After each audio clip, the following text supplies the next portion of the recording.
4. konkurso Tapk įgulos nariu savaitė. Šiandien, šiuo momentu, dabar, neužilgo mes ištrauksime 4. įgulos narį.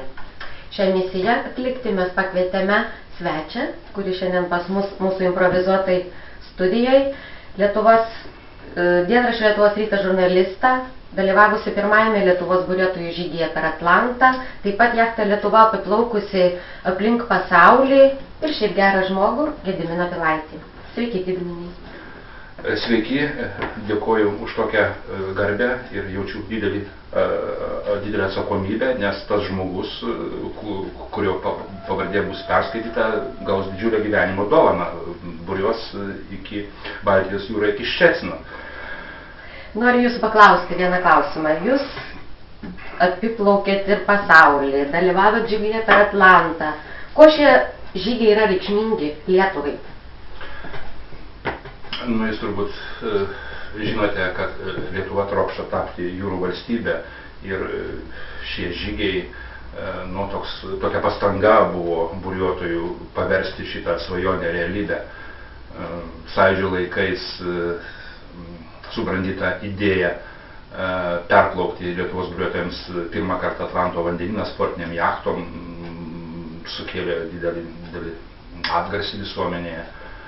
O paskui po kelių metų mums kilo mintis apiplaukti ir pasaulį, kadangi kelionė mus padrąsino. Aš čia kalbu apie jachtą Lietuvą, apie klaipėdiečius. Tada irgi buvo organizuojama tokia labai garsi regata skirta Amerikos žemyno atradimo 500-osiams metinėms.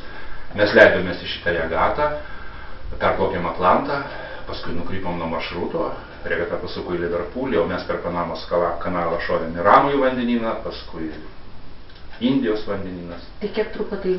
Tai beveik 13 mėnesių kelionė ir džiaugiuosi, kad jachta Lietuva klaipėdiečių pirmoji Lietuvos jūrinio buriavimo istorijoje apiplaukė aplink pasaulį. Gėdos klaipėdiečiams nepadarėme. Puiku, aš irgi didžiuojuosi, kad esu klaipėdietė, nors tiek galiu pasididžiuoti.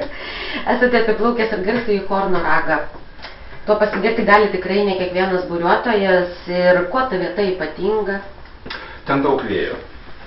Ten susikerta Atlanto ir Ramusis vandenynas, sukuriuoja ciklonai, vėjų virtuvė. Ne taip sunku apiplaukti Horno ragą, kiek sunku nusigauti iki jo. Ilga kelionė, įsivaizduokit, nuo Klaipėdos iki Antarktidos beveik krantų. Bet prisiminimai malonus. Visokiausių buvo. Visokiausių. Na dabar pasakykit man, ar verta tapti įgulos nariu? Burlaivio. Taip, burlaivio.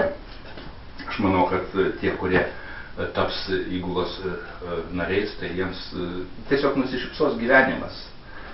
Nes tie potyriai, kurie jų laukia atviroje jūroje, juos sunku palyginti su tuo, ką mes jaučiame ir matome gyvendami sausumoje. Jiems bus gerai. Gerai. Tai ką, pažiūrėkime, kam lems burtai, kam nusišypsos laimė.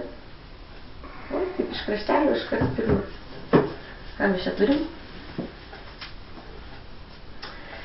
Organizacija Sail Training International. Atsakymas čia. Buvo klausimas apie tai, kas yra organizatoriai šitų didžiųjų regatų ir nuo kokių metų jinai vyksta. Tai atsakymą teisingą atsiuntė mum ir tapo laimėtojų įgulos nariu Vytis Taskevičius, 27 metai, Vilnius. Kągi, sveikinam mes jūs, Vyti, ir lauksime jūsų gegužės 16, kur įgula bus pristatyta Brabanderio laive. Iki kito susitikimo ir paskutinio 5. žaidimo finalo.